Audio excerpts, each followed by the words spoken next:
Hi, today we're going to talk about shipping products. So it took you a long time to get your game to getting close to the finishing line. And you need to be very important because there's a saying about Murphy's Law in project management. The first 90% of the project takes 90% of the time. The remaining 10% takes another 90% of the time. And the reason is because it's hard to finish. I was a programmer on Madden football at Electronic Arts. And then I was there for 3 years. And then I went to Capcom and I was a technical director. I was to work on Street Fighters when I was at Capcom. And I was a producer. And then when I left Capcom, I was a senior producer. And then I joined Accolade to work on Test Drive. Accolade later got acquired by Infogrames, a French company. Infogrames later bought Atari, so they renamed themselves as Atari.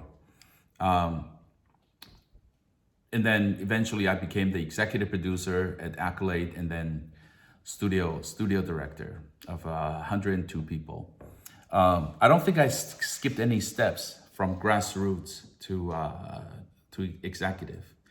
And I've been speaking to a lot of entrepreneurs lately. One thing I feel in common is they're extremely positive about their pitches.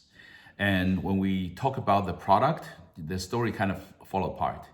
So, for the most part, I'm a product guy. I'm very product focused.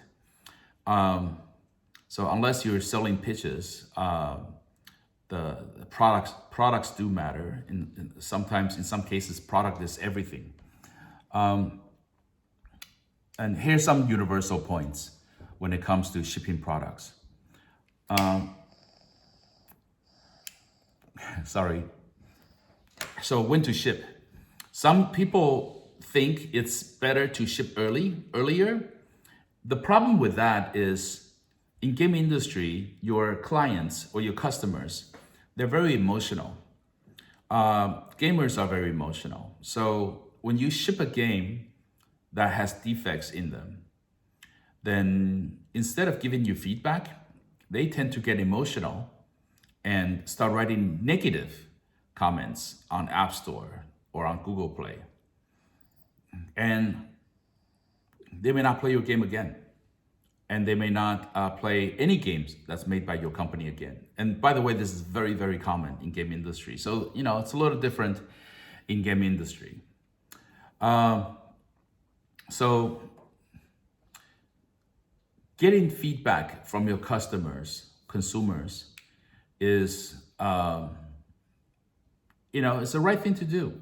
But in game industry, we tend to use a lot of internal QA. We hire QA people in-house or we outsource it to the QA companies that just do nothing but QA. And there are a lot of aspects in QA. There's like gameplay, playtesting QA. There's localization QA or language QA. There's compatibility QA. They even have a thing called Test Cloud. So you can send your game to them and they will use cloud to simulate 200-300 Android devices, for example, with different versions of iPhone or even on PC. I'm less knowledgeable about PC, but I know for sure on mobile, we use a lot of compatibility QA tests, and they will catch a lot of problems. You'll be surprised because, for example, Android, they support different processors. It's not just one processor. There's at least two. And then there's different Android operating system versions. And there's different GPU chipsets. And there are different memory footprints or different memory sizes. So even if you don't want to support old devices, there's still a lot of compatibility problems with existing, the devices that are being used out there. If you want some information on this, like how many percentage of the devices are still in use, or 5% of the devices have 200 meg or less, or half a gig or less, or 1 gig or less. There's a report from Unity called Device Intelligence, I think. You can look it up online and you can get it from Unity for free. actually, because Unity is probably the most popular middleware out there. And so they're sitting on a lot of devices, and those devices will send back stats. So Unity will have those stats. Okay, on the other extreme end of the spectrum is shipping too late. This is less of a problem for less experienced people, for inexperienced people. Usually these are for seasoned developers. They have this perfectionism syndrome. So they don't think the game is perfect. The thing is, it will never be perfect. And at some point, you have to do triage. When I was at Accolade, around beginning of September, the executive producers will get together with producers and talk about each project and the likelihood of them shipping on time and their number of defects. And if it looks a little risky, we will cut features. And you need to cut features early on. You don't want to develop, in the middle of, developing a feature, a game mode, and decided, we're not gonna make it. Then you waste a lot of development time. So the earlier you can make that decision, the better. Course corrections are fine. We just need to make sure we don't do it all the time, because then your developers will criticize you of making a moving target, and it's impossible for them to catch up with your changes. So cut the scope to smaller. That's a way for you to not delay. Okay, let me keep going. By the way, this is going to be an article that I will post on LinkedIn. So if you want the full article, it'll be on my LinkedIn page. Okay, the second one is called Objectivity. So a lot of us, we're building games for ourselves or for our team personnels, and this is potentially a trap, because you're not building games for your gamers, for your target audience. So you need to know who's your target demographic, what's their age group, and you create a game, have them in mind, because you're making it for them. In the old days, game industry would have focus groups, and we did focus groups all the time, document them. And what's their age, what's their income level, what's the sex, where they're from. So focus groups can be done remotely as well. I used to walk around in the shopping malls back in California, and I'll get pulled aside. They'll pay me some money, $50, $100, to look at products and to fill up questionnaires. And a lot of times it's video games. At Capcom, it's interesting. The Japanese, they don't mind doing things the hard way.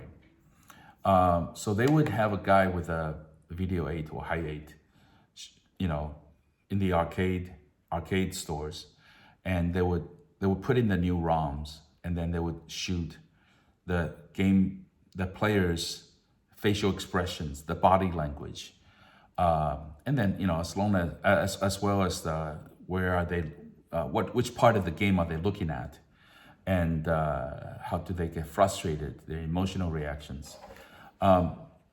That's lost. That practice is lost. I used to drive my Japanese coworkers to the arcade locations, so I'm very well aware of how hard that work is of collecting players' feedback. Sometimes it's best they don't know you're recording them, so they can behave more naturally.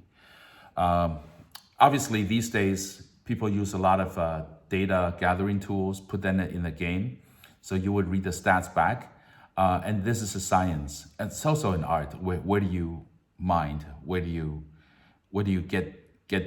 collect data? Where are they in the game, and how long are they in the game? And there are tools out there for you to do this, to gather stats back, and you need to read them. And actually, how you read them, how you read the data is everything, because you could be collecting gigabytes of data back, but if you don't come to the right conclusion, the whole thing is not very fruitful. One more thing I have learned by talking to a lot of developers is that a lot of developers, they would look at the data, but they still go with their gut feelings. Then then the point of doing the data is voided. So it's important that when you do a A/B test, there's a reason why you do the A/B test, because when you get the data back or the results back, you can take actions right away. Should I make this for $1 or $2? So you do a A/B test, and when you get the results back, you make an action right away. This is very important. I've seen products making insane amount of money on a monthly basis. I'm talking about over $10 million a month in gross revenue on mobile. And you gotta be religious or disciplined about the data that you collect back from the A/B tests. Okay, let me keep moving. Scope is important. If you don't have a lot of people, if you don't have a lot of time and money, make sure you make a smaller game, but make sure it's good.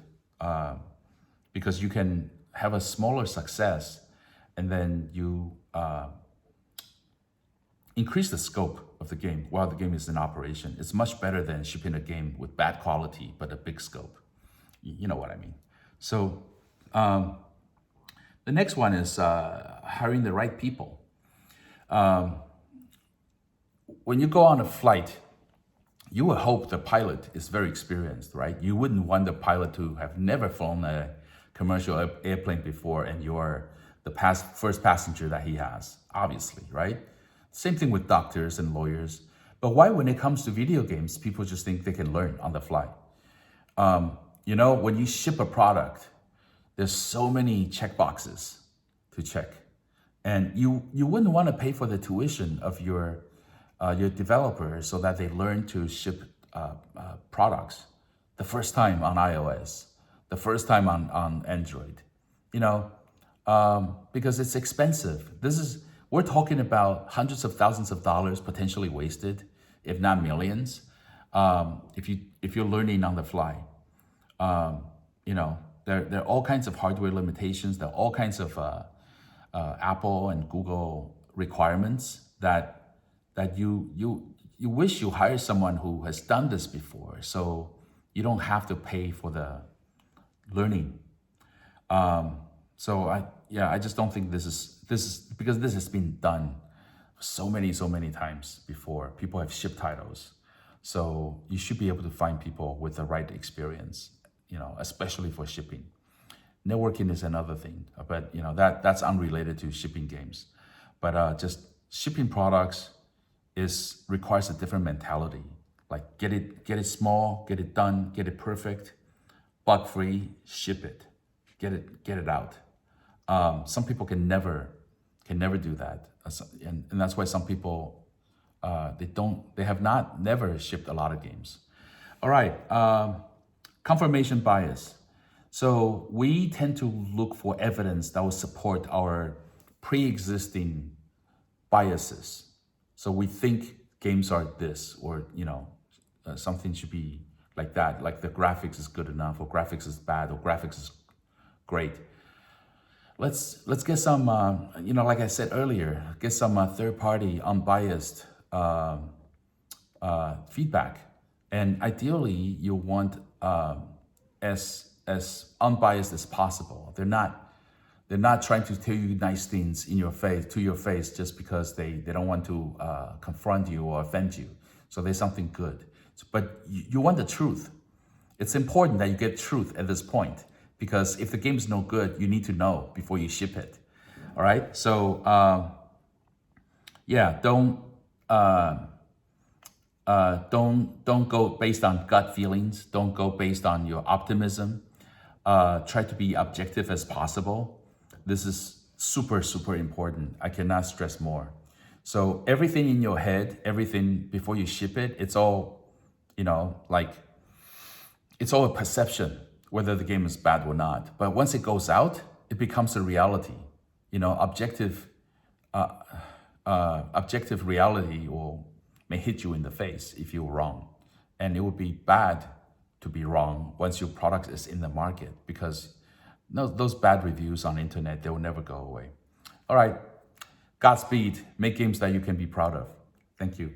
If you have any questions, ask me in the comments.